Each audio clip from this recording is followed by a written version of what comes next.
here this evening with South African Minister of Health, Aaron Motsoaledi, and U.S. Ambassador Deborah Birx. And we're delighted to welcome you all to join us for the reception that's going to follow. And a special thanks also to U.S. Consul General Frances Chisholm, who in a few minutes will offer some welcoming remarks on behalf of her office. A couple of other special thanks.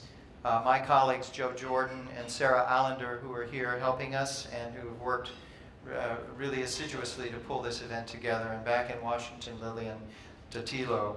A special thanks to other friends who've helped us pull this together. Anjali Ashrakar of the Office of the U.S. Global AIDS Coordinator, Chuck Pills, the PEPFAR coordinator here in South Africa, Steve Smith, the HHS Regional Health Advisor.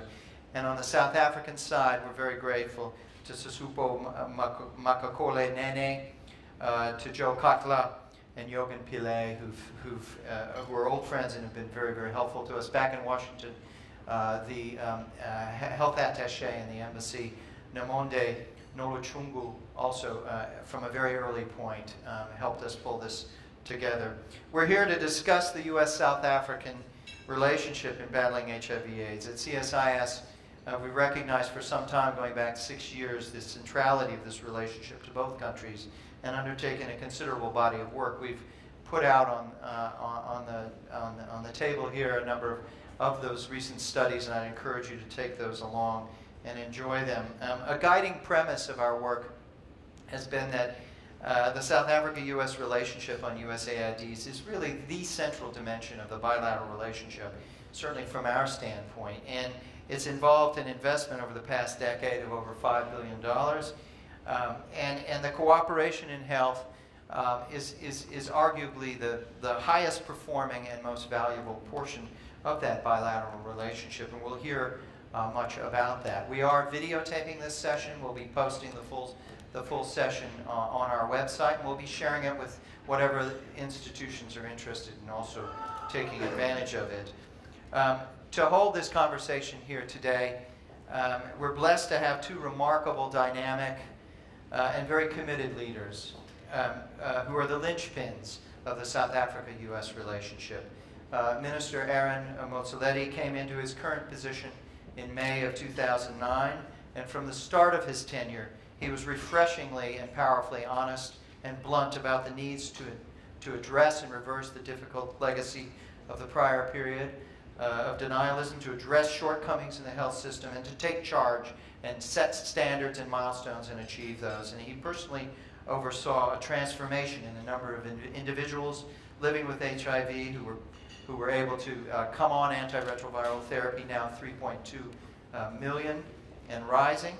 Increase the budget commitments of the South African government to over 1.2 billion per year, covering fully 80% of the costs. He's pushed forward dramatic gains in recent years in preventing mother-to-child transmission, male circumcision. He's moved tuberculosis to the center stage of health policy in this country. He's pushed for a test and treat to begin in September.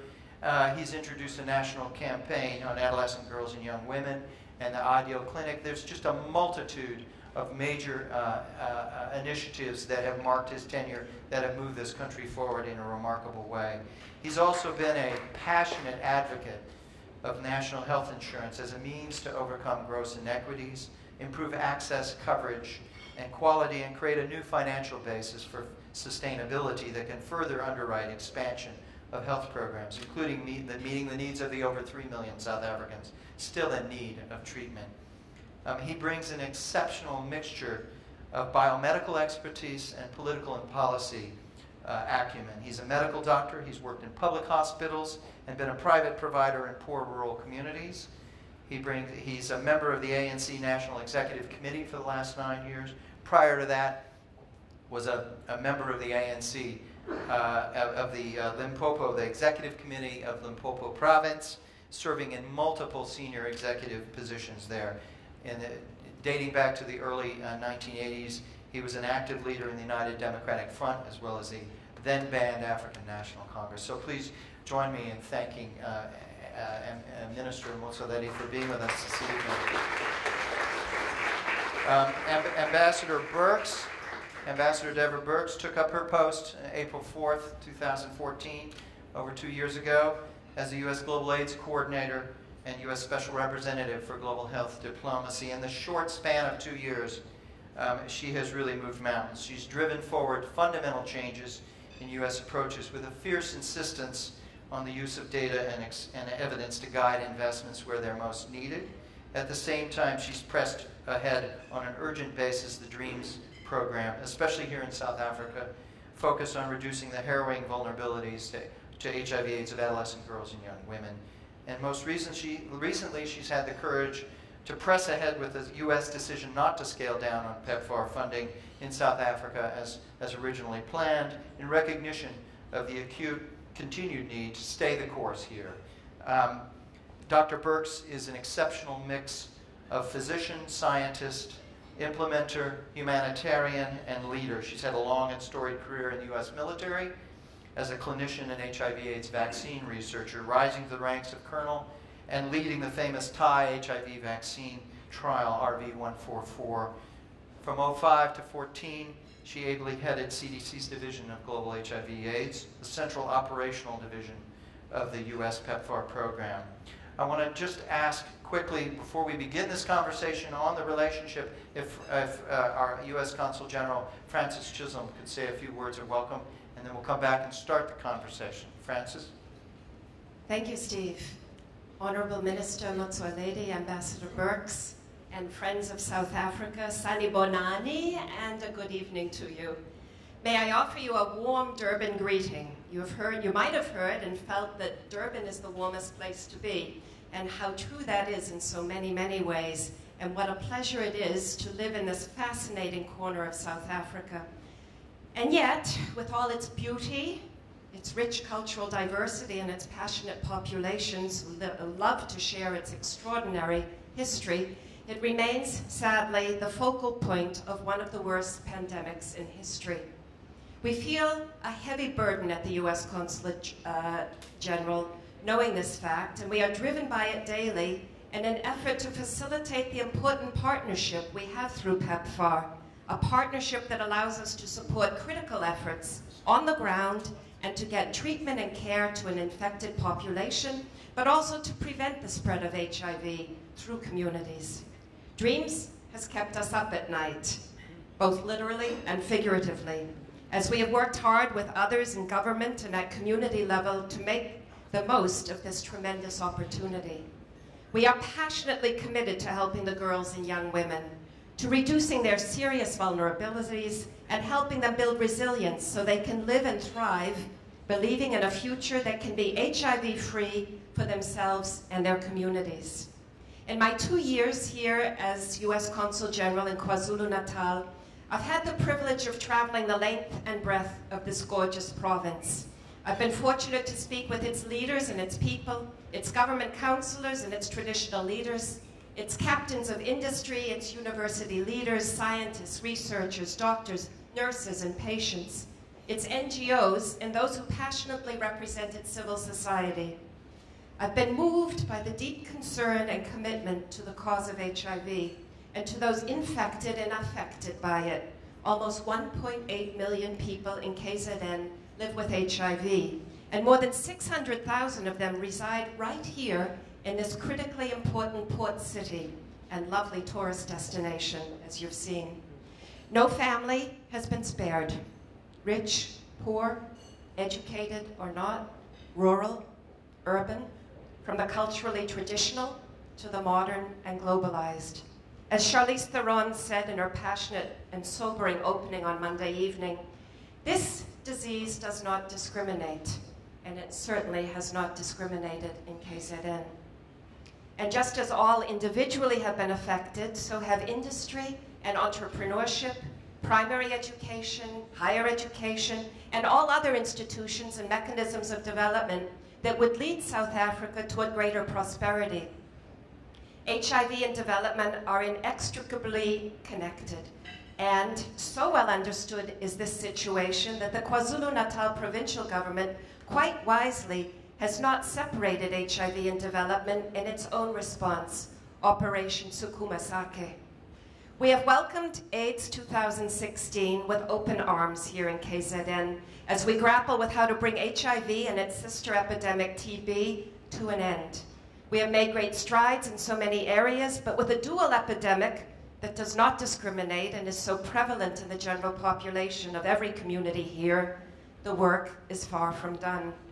As the U.S. government's representative in this province where PEPFAR has invested and continues to invest tremendous resources to support the response, my team and I, in collaboration with the U.S. Embassy in Pretoria and Washington colleagues, stand ready to support the great partnership we have with the South African government, a work that also involves collaboration with other donors and philanthropists, implementing NGO partners and researchers, and all civil society leaders and members who are determined, as I and my team are determined, to help fast-track the end of HIV and usher in an AIDS-free generation for South Africa. In closing, I must admit, these are sobering times, but also very exciting times as we hear of new developments and new innovations to support the UN AIDS 1990 fast-track strategy to bring the epidemic to an end. In that vein, we applaud all those who have supported this conference and tonight's meeting. Thank you, Steve, and your team at CSIS for the opportunity to welcome you and all to such an important and timely conversation. Thank you. Thank you, Francis.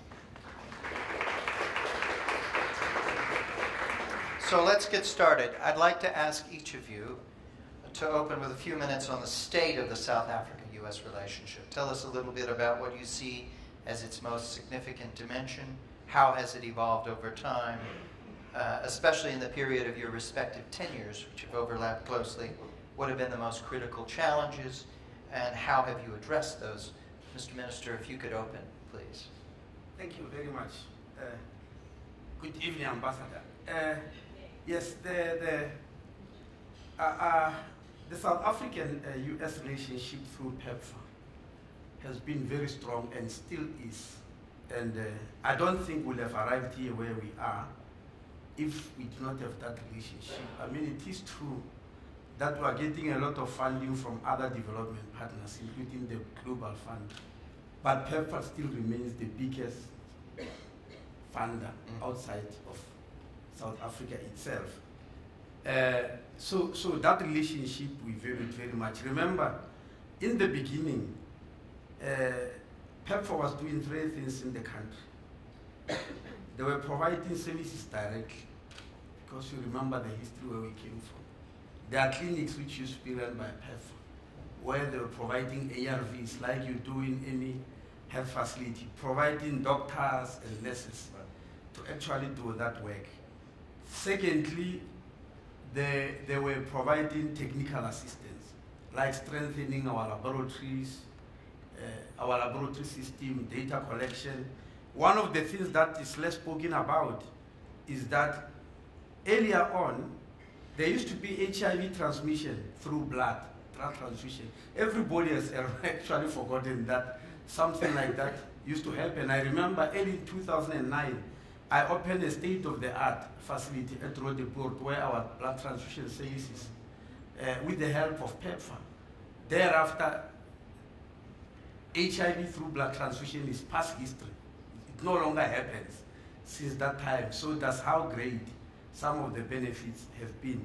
And the third part in which they were helping us was through communication and research, helping to fund some of the research processes through organizations like the Human Science Research Council, etc., etc. Now, that was up to 2011. Then from there, PEPFAR started changing and concentrating on only technical support. Like we are taking over some of the clinics, the doctors and the nurses, that they can no longer run services directly. We can run the services, and they must continue the technical support, which is there and is still very helpful. And now we have decided to focus on high prevalence districts. That's one of the most recent developments. There are 27 high prevalence districts on which we are concentrating together with PEPFAR. And they've upped the medical male circumcision program as part of prevention, because their emphasis was that we must move towards preventing HIV rather than running services like the clinics they were running. So I'm actually impressed, Ambassador, that there was talk of PEPFAR pulling back. And now it's not pulling back, actually it's pulling forward faster than it was doing. Looking at the funds that were received, I appreciate that very much. Because if they happen to pull back this time, we might revert back to square A where we were. It's not a threat, by the way, it's just reality. And all the investment will have been lost. So I appreciate the fact that there's no more pulling back. We are moving forward, and we are all moving towards zero. Thank you. Deborah. So this has been a very interesting journey in South Africa, because there's no other PEPFAR country that had the approach that we had in South Africa when PEPFAR was launched. And you're so right, Honorable Minister, it started out as a program done outside of government with your brilliant researchers and universities and clinics that were in those sites. I think the South Africa that I knew then is I knew from the researchers. Amazing molecular biologists, vaccine developers, epidemiologists, and so I knew the South Africa of the science. The scientists that have contributed extraordinarily in the last 2 decades, and also now openly providing data to us that we use through all of our programs. So South Africa is not only important now in this moment for the work that we do to change the course of the pandemic, it's important in its scientific leaders that it has that actually is helping us drive policy change on the continent. And I know sometimes that puts you in an uncomfortable place, but it's really extraordinary the work of the universities here and the information that you have provided to all of us. I think when we looked, we wanted to make all of our decisions based on the reality of the HIV/AIDS epidemic. And so we moved very much to a data-driven decision maker, because that's what we always say to countries. We always say to countries, you should be using data for decision making, and sometimes we weren't ourselves all the time in a clear way. So when we looked at the epidemic and we looked at the demographics, and we looked at the incidence rates of all of the prior prevention studies, whether it was the PrEP studies or the microbicide studies or the HIV cohort development studies, extraordinary high incidence in 15 to 24-year-olds, and then the demographics suggesting that they were going to have 40, 50, 60% more because of the amazing success of improving under 5 survival. So when you take those pieces together, persistently high incident rates in young women between 15 and 24, and about 50 to 60% more young women entering the vulnerability age, it wasn't a time to step back, it was a time to step forward with plans with the government to address the issues of protecting young men through circumcision and condoms, protecting young women through dreams, and finding 25 to 35-year-old young men, getting them tested and treated. When you look at their wealth of epidemiology data, that is the group that is least tested, the 25 to 35-year-old young men.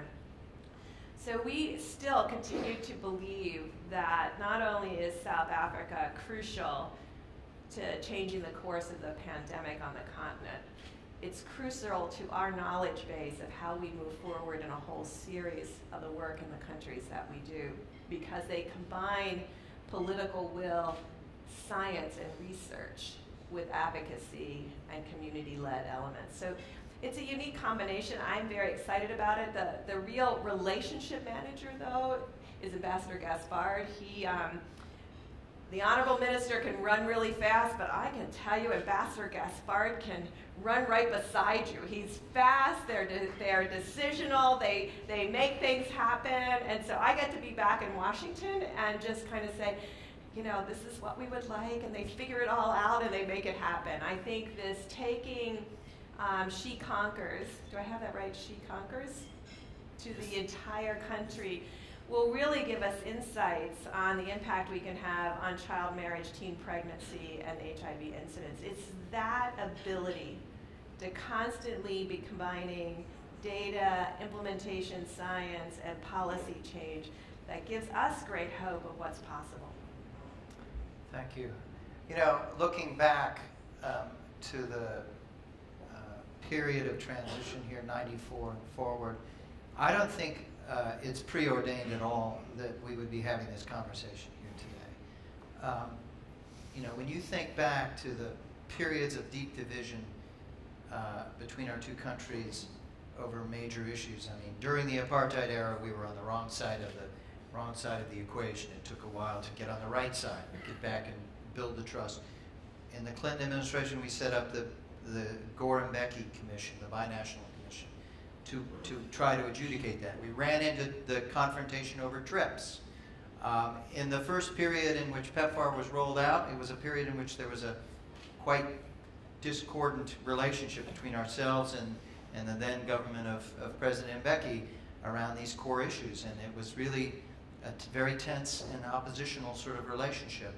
So here we are today, and there's been a transition in which it seems to me that there's considerable high-level, ongoing, regular communications and trust, and a sense of mutual win and mutual gain in all of this that rests on leadership, it rests on common interests. But I'd like to hear more from you both on what you've observed in this last 4 or 5 years in which these major changes have happened, in which the government took charge and PEPFAR changed its whole orientation, and then you had the move towards this very focused effort on the 27 districts. You've had major changes that come underway that have tested the relationship, tested the way in which you cooperate with one another. Mr. Minister? Yes, I think you've summarized it all. There's been many transitions between us until we arrive here where we are. I think, as far as I'm concerned, the changes that has happened between us and PEPFAR are welcome. I mean, if for instance, PEPFAR continued running clinics in the country, that means running health services directly. For how long? Right. For how long can one country run health services directly for another country? We knew it was not going to work. We tried it in the 80s, during the apartheid era. I used to belong to a huge network of organizations called Primary Healthcare Network, which was funded coincidentally by the Kaiser Foundation in the United States. And our dream at some stage was that we're going to boycott the apartheid health facilities and start ours on the side. And we soon discovered it's not going to work. The state has to provide facilities, so it ended up helping only with capacity building, which is what PEPFAR is doing. It was a pity that they had to run clinics, but they had to do it because, remember, during that time, government was not providing any treatment, and they were seeing people dying. So when they switched over to say we can no longer do that, we welcomed it, and it helped us to expand our program. It helped us to create our capacity. It helped us to be on our own, because 85% of the funding for ARVs comes from our own fiscus. Then 15% is for donor funding. We want it that way because it helps you to develop rather than be independent all the time. But the funding that is giving us is giving us some breathing space to come with other innovations in government. And so as it is, I'm excited about the Dreams project, and that's why we are expanding it. And she just reminded me that there's a young girl who, through a competition, has given it a name. When we launched it on the 24th of June to expand the Dreams project to the whole country, we were calling it All Society, Whole Government Program. There's a young girl who gave it a name, She Conquers, to show that that age group of young girls between 15 and 25 are going to conquer these difficulties through the 5 objectives which are part of this program.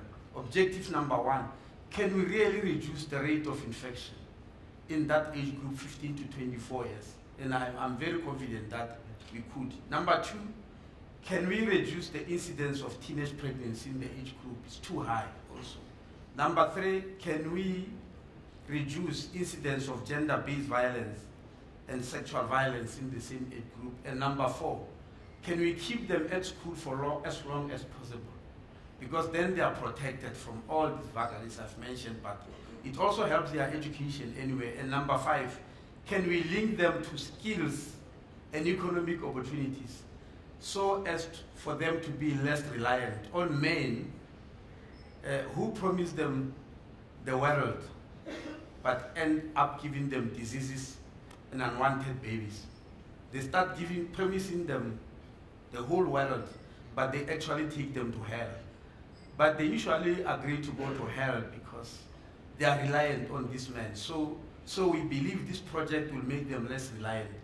And it's for the first time that we are going to get involved in a project that is going to focus directly. At the moment, this whole thing is statistics. So many girls get infected per week, so many dying, so many teenage pregnancies. What about the faces? What about the real people?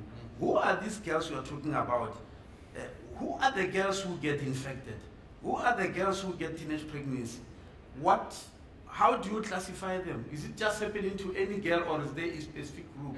Now, this is the first time that we are going to do this, because working with PEPFAR on their focus program, they then agreed that we can't be all over the country. Let's choose the districts that are high prevalence. We identified 27. Now, when you arrive at that district, are you just also going to be at large? Go to every girl who is 15 to 24 in that district? No. We argued that this age group, either 99% of them are either at school or in some form of vocational college or at university. Then we'll go there. And when you arrive there, do you just get all university girls and put them together? No. We want to actually profile them one by one. That's where it becomes intense. Profile them and find out, who is this girl? Where does she come from? Is she vulnerable? Why is she vulnerable? At the end of that profiling, you will decide that this one must go for PrEP immediately. And advise her as an individual for PrEP. This one needs to know about PrEP, post-exposure prophylaxis. One day, very soon, she will need it because of the environment in which she is. This one needs urgent reproductive health and rights in the form of contraception and all that. She has had a baby, maybe, and the chances are high that she's going to get a second baby. And then you go to the parents. Which family does she come from? What do the parents know about parenting? Can they be linked to a parenting group that will help them with capacity? Do they even know that their daughter is in trouble? Or do they even know that their daughter was in trouble before and she's likely to be in trouble again? So we also deal with the family. From there we go to the men. The men, somebody called them vectors. They get angry, of course. and one day, yes, one day I made a statement and over the radio, there's a gentleman who phoned and said, I want to cut votes from women because they are in the majority at the expense of men. Because I said, the men are always a problem and we ignore them at our peril. And I said, if you take all men from the planet and put them on the moon for 10 days, for 10 years, sorry, when they come back, I'm sure HIV/AIDS will be over. Within that, yes, when they come back. But if you take all the women to the moon and let them stay there and leave the men on the planet, even after a decade, even after 2 decades, when the women can come back, they'll still find HIV/AIDS raging. That's a fact, you know. So for that reason, they are not the people who can live. Even when we launched the biggest HIV counseling and testing campaign, after 18 months, we've tested 18 million people in South Africa. I was shocked when I looked at the stats. 70% who tested were women and children. 70%, which means men were somewhere in the shadows. When we went to ask them, they believe their wives are surrogates for testing. Now my wife has tested, so why should I? Why do I need to test? She has been there to the antenatal clinic, she's tested, she's negative. And so it means I'm okay. So in this project, we are not going to accept that. We are going to go for them. Put them together, find out which ones have tested, which ones know their status, and it means then we are going to move them immediately to test and treat, because we are starting it in September, all the men. which ones have circumcised, we are going to encourage them all to circumcise, but also to take them through this issue of gender-based violence, for them to understand that this is not necessary. That will mean then moving to their cultural clubs, to the churches, to traditional leaders. It will mean bringing in psychologists, ministers of religion. So when we say whole society, whole government, we actually mean it. And we believe therein lies the answer. Thank you. It is remarkable, the alignment. The alignment of purpose between what you just described and the concept that Deborah has been advancing furiously in many settings around the Dreams Initiative. It's so encouraging to see that synchronization and that alignment, and congratulations for taking it to this next phase. It's also so impressive as to how much your efforts, your joint efforts, are driven by data, driven by real evidence, driven by improving that, and a passionate focus. Deborah, Ambassador Birx, what is the lesson coming out of the relationship here in South Africa that has application elsewhere? I mean, here is a place where the government has really deeply committed to own this problem and to address it and to lead, and which the partnership has advanced in dramatic ways. What are the lessons, in your view, since you have responsibilities that span multiple countries? To me, it always has come down to people. You know, it's people who run programs, and it's relationships that make it happen. So when you look here at the Honorable Minister, Ambassador Gaspard, the Consulate Generals that are around the country, but our enormously competent and really fabulous PEPFAR team here that has the whole of government from the U.S. government perspective, who are here working every day side by side with technical personnel in the ministry, with individuals in the universities. And that level of constant connection and constant dialogue and mutual respect is what makes programs successful. Because then you share data. You know, some countries are still don't want to actually share the data to the public to make it really understandable to populations in their locations. And we think that's really important. We think program managers ought to not only be able to look at what's happening in their program, but across the country and frankly all across PEPFAR. And so all the district data through all the programs are now up, and nothing terrible has happened. Nothing terrible has happened by having data available. And I think, to me, that's the real lesson.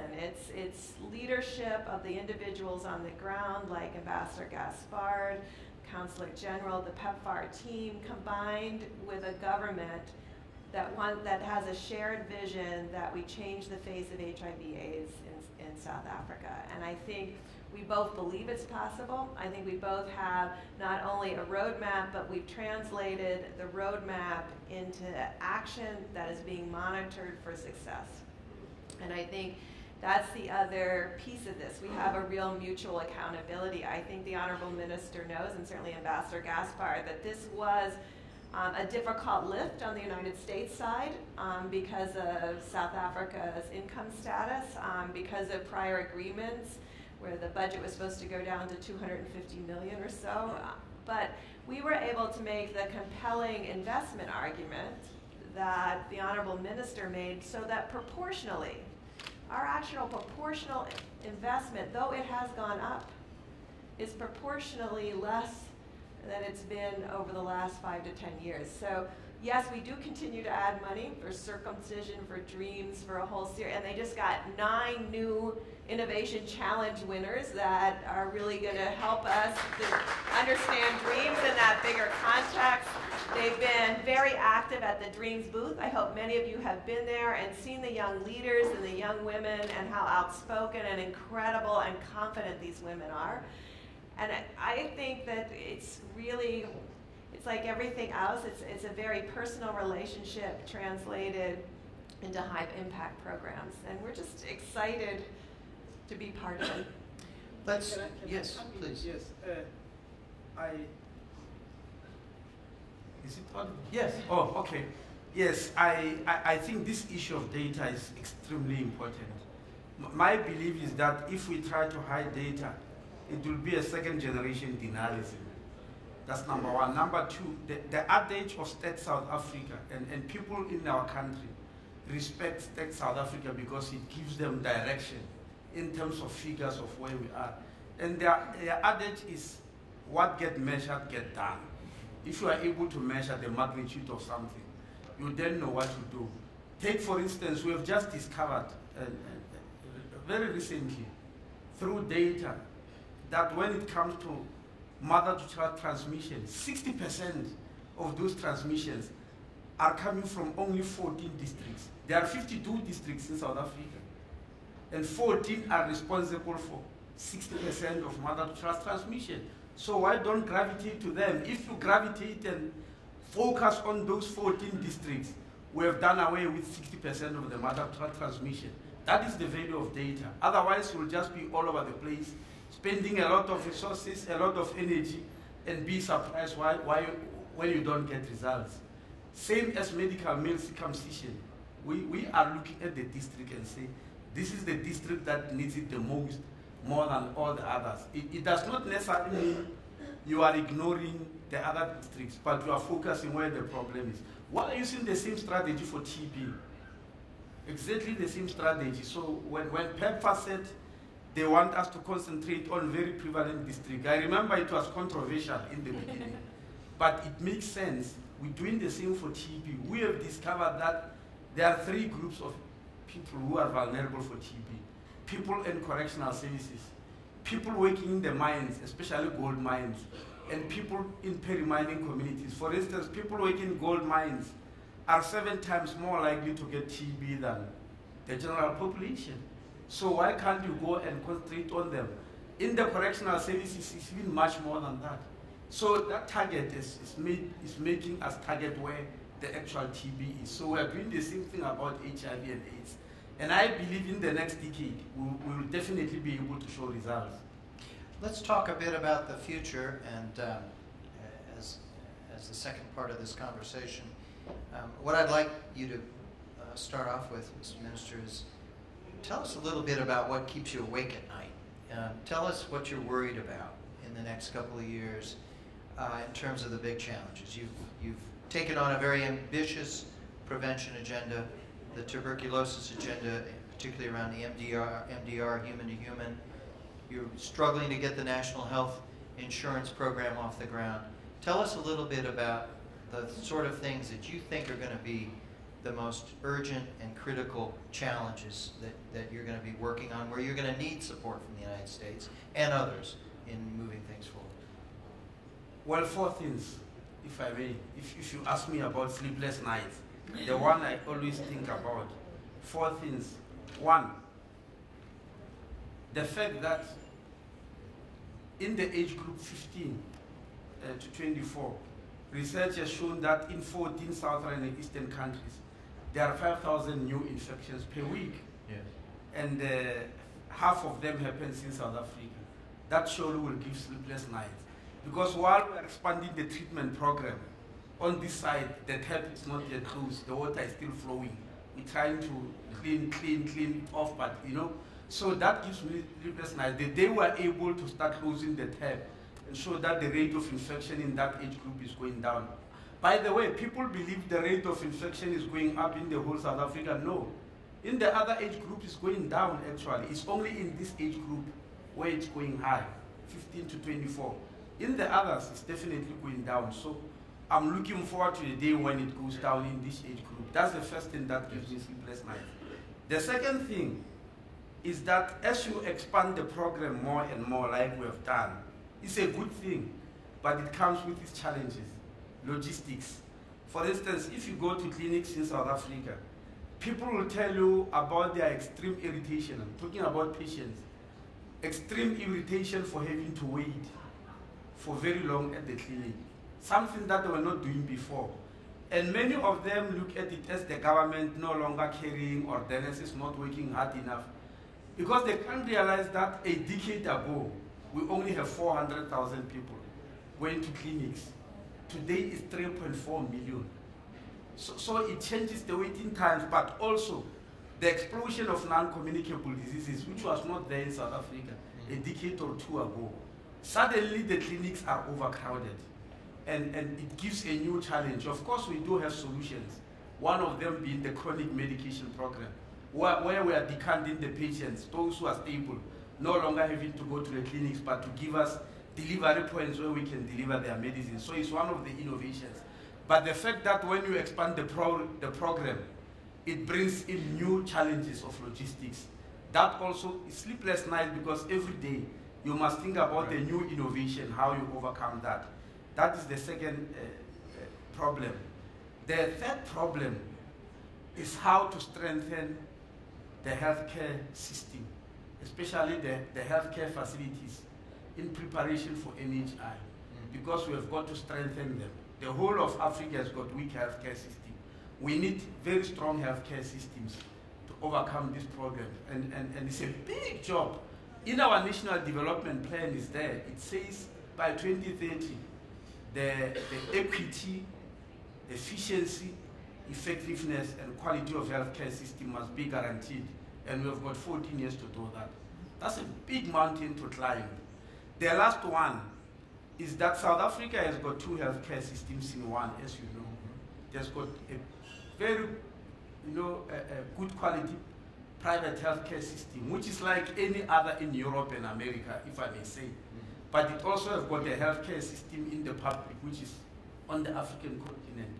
Now, in the NHI, we would like to integrate them, to use both. But the private healthcare system is extremely expensive. It's a headache. So we've got a population which is caught up between a public healthcare system that is still has to bring in efficiency, equity, and quality. But the private healthcare system that has got that efficiency, but not the effectiveness, because it's out of touch, with out of range. It's extremely expensive. All those four are headaches. Once we solve these four problems, we are home and dry in resolving the healthcare systems of the country. So those are the ones I'm working on, which means we can't pull back on this issue of national health insurance or universal health coverage. There's no way. We've got to do it, or otherwise the healthcare system won't improve in the country. Thank you.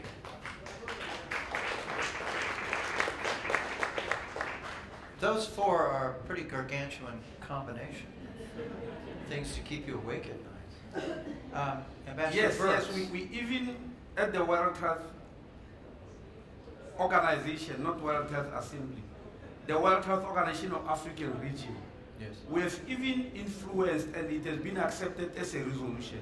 You see, the World Health Organization was working on vertical programs, HIV/AIDS, TB, polio, and after Ebola, we said, look, what else is coming? So we changed the resolution and said, the key is to strengthen healthcare system, so whatever comes can be absorbed.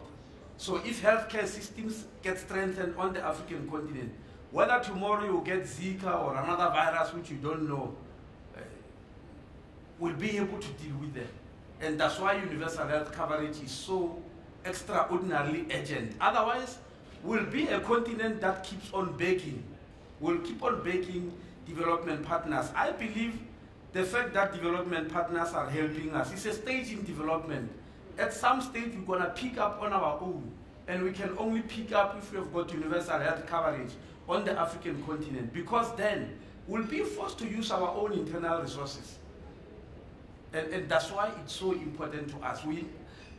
Look, we're still living in a continent where, whether we like it or not, and people say this is very sensitive, but I like saying it. Which other continent do you know where when the head of state is sick, has to go to another country to look for help? It's only Africa who is doing that. Instead of strengthening healthcare systems here, all the heads of states here, whenever they are sick, they go elsewhere.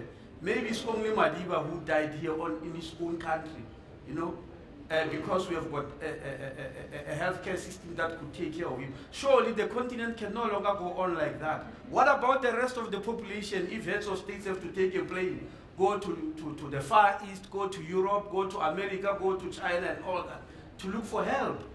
It surely doesn't wash, and I don't understand why we are allowing it to go on like that.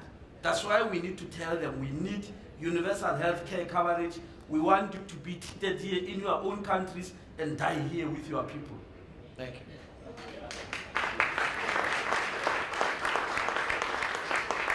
Ambassador Birx, what keeps you awake at night when you look at the relationship here in South Africa and the commitments that you've made, which are enormous, looking out over the next couple of years? Well, the good news is we have the Honorable Minister and Ambassador Gaspard staying up all night, so I get to sleep really well. But I think, this issue of the demographics and the 15 to 24-year-olds, and frankly, if we don't impact that incidence, they will infect the 25-year-old men, and your numbers will go up 5 years from now in those men. So, it's all linked together in this really critical moment. And I think between Namibia, Botswana, and South Africa, because they have a youth bulge rather than a youth wave, we also want to be part of, so we've got the demographics and the epidemiology saying that if we keep at the same level of the drop of the incidence rate that we have, we end up with 3 million new infections a year, even though in all of the globe, just because of this wave and bulge. But I think with the programs and the monitoring and evaluation that we've put in place here with the government, we'll be able to track success. And frankly, it's why we went to quarterly analysis. We can't wait a year. We can't wait 6 months to know if something is working or not working. We have to be more fluid because this is just the start of that bulge that's coming through. But I think the biggest thing after that keeps us awake at night is we're relying on thought processes for what a health system should look like based on the 1950s of the development plan that was put in place by Europe and America at the time. Very brick and mortar oriented, very health cadre oriented, when we know that we could leapfrog using technology in a new way. We don't know what that looks like, but I think we have to be part of that solution because the if we do our job, and this youth wave is HIV free and grows up, 20 years from now, they're going to have a wave of NCDs. So we need to be ready together and planning today of what we're doing with the PEPFAR platform for health system support across the entire continent to be ready not only for the HIV of today, but the NCDs of tomorrow by creating a system that's responsive to the urbanization, that's responsive to the movement out of the rural areas, that's responsive to come up with a much more efficient health system so that they don't end up like the United States healthcare system, which is very expensive and still doesn't completely meet the needs of the entire population. But you could see how that would happen if the middle class continues to grow, privatization continues to expand, and you end up with two very desperate health care systems, one for the middle class and above, and one for the poor. And we know that drives continuation of these terrible pandemics. So we want to figure out if collectively with the best minds, we can work towards that solution. Thank you. Let's close with just, I'm going to ask each of the speakers to offer us just a very quick closing thought to the question of how do you speak to a skeptical public in the United States and South Africa about why the relationship between South Africa and the U.S. on health is in your national interest. In the United States, we have a very strong movement towards a populist nationalism, a skepticism, an anti-foreign aid sentiment, and it's ever more important that our leaders be there speaking out very clearly as to how this rests within our national interests. And here in your country, Mr. Minister, you're entering your local elections. You're in a period of debate around the direction that this country is going to move. And these issues around external relationships are significant, but require explanation as well. So maybe you could share with us, what would your message be? Yeah, just before coming to that, there's something important. Ambassador, what you have described, actually, is not happening in the future, it's already happening. In September, when the United Nations adopted the 17 Sustainable Development Goals. The World Health Organization released data, a document about data. I'm not sure why it's not spread far and wide. That shows the ratio between communicable diseases and disease of lifestyle, NCDs and infections. When you look at that document, by and large, it shows that in the developed world, it's still 80-20 in favor of non-communicable disease, 80%, 20%. When you come to most of the developing world, it's the other way around. It's 80-20.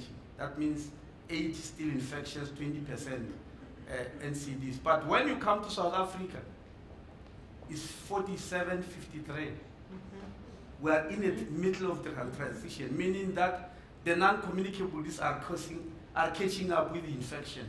We are right in the middle, which means we are on our way towards what the developed countries are doing. So the time to prepare the healthcare system to deal with both is now, to integrate them. In fact, we are already seeing that.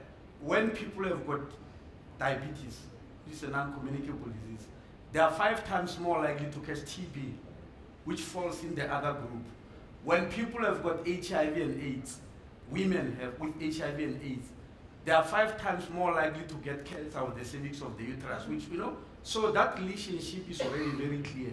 And if we don't prepare the healthcare systems to do that, we're going to start afresh next time. So I just wanted to make that point clear, that it's already here, at least in South Africa. Now the issue about skepticism, I haven't had any skepticism about this relationship. Actually, what I must confess is that there was a time when we had it very tough, myself and Ambassador Gaspard, when we were transitioning from PEPFAR run clinics to our clinics before, because the PEPFAR clinics were very efficient as such, and some of our local clinics were struggling. So some of the patients were actually resisting, and we had to go to talk to them, and we had to do all sorts of things to make them understand that the government must take over. So I haven't had a lot of skepticism. There will be a lot of skepticism at the political level. For instance, many people, Ambassador, are worried about, I'm sure you heard it even in this conference, are worried about intellectual property when it comes to the drugs. They believe the United States doesn't want them to get drugs because they are fighting against intellectual property. Now, you are aware that that issue is at the highest level of United Nations. That high-level commission chaired by former President of Switzerland, Madam Dreyfus, about the availability of medicine versus, that the company has to make profits. But up to so far, I wouldn't understand why there's going to be skepticism about the relationship between two countries where we can show results. We are able to show results. And I'm telling you here that it is true that if PEPFAR did not do what it did, it's one of the, if they did not do what they have done, we wouldn't have been what we are today.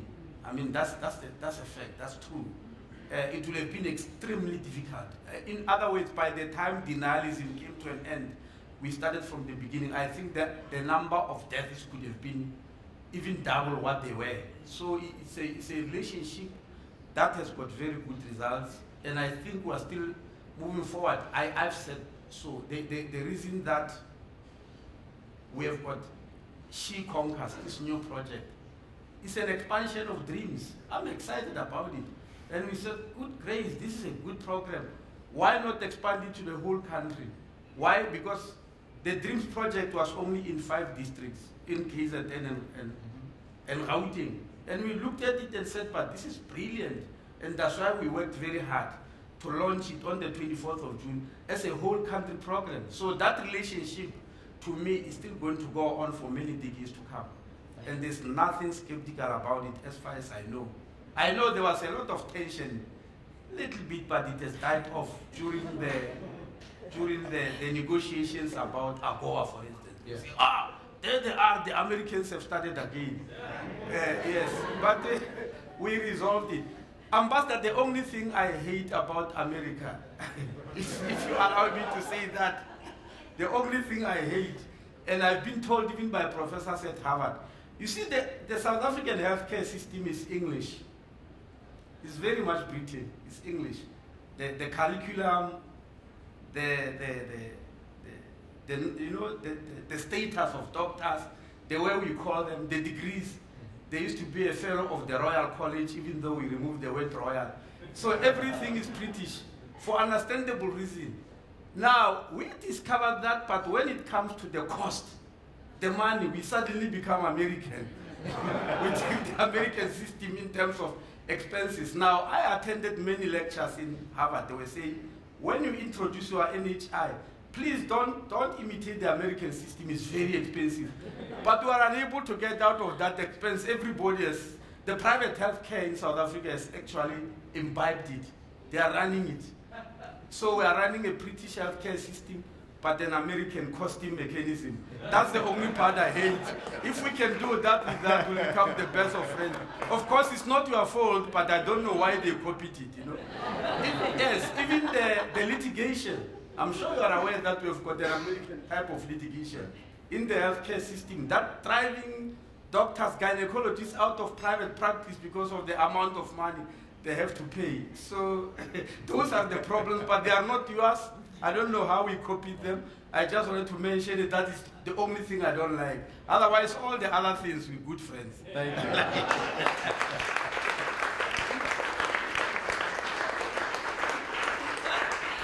Okay, Deborah, so Ambassador Birx, you're going to be called on tonight at the Cleveland Convention to say a few words about this relationship. What do you say? Well, that would be unusual for me to go to that one, but I think, honestly, I was a little bit worried when we not only didn't decrease, but we increased the funding to South Africa.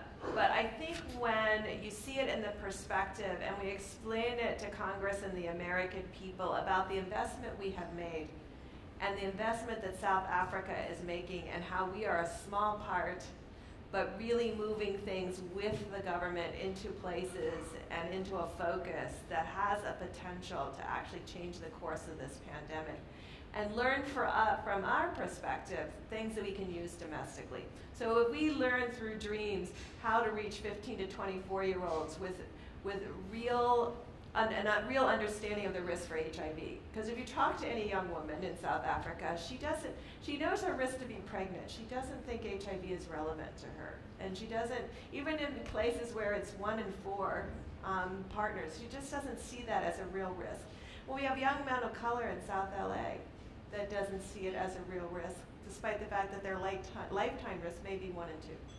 So these are the kinds of things that we're sharing and that we're actually, it makes us better domestically, and I think it makes us better in that the lessons we're learning here, the PEPFAR team here is really getting that information out to the entire PEPFAR community so that we don't have to we see the successes, and from the data, we can, when we see a mistake, because we're not perfect and things happen and that's how we learn, we can correct it rapidly.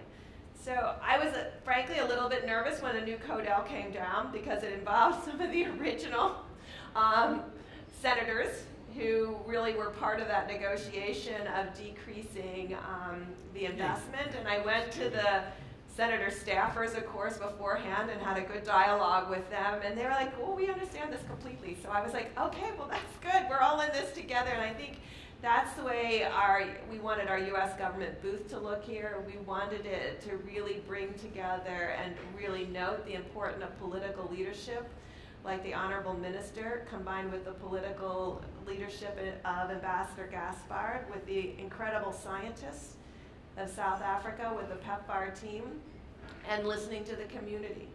That's what will drive us to the end, and that's what we have here, and that's why I'm not concerned. If the American people look at this, they will be proud of this, and they will believe it's one of their most successful global health programs. In fact, sometimes in the United States, they say, why doesn't our healthcare system and the impact look like this?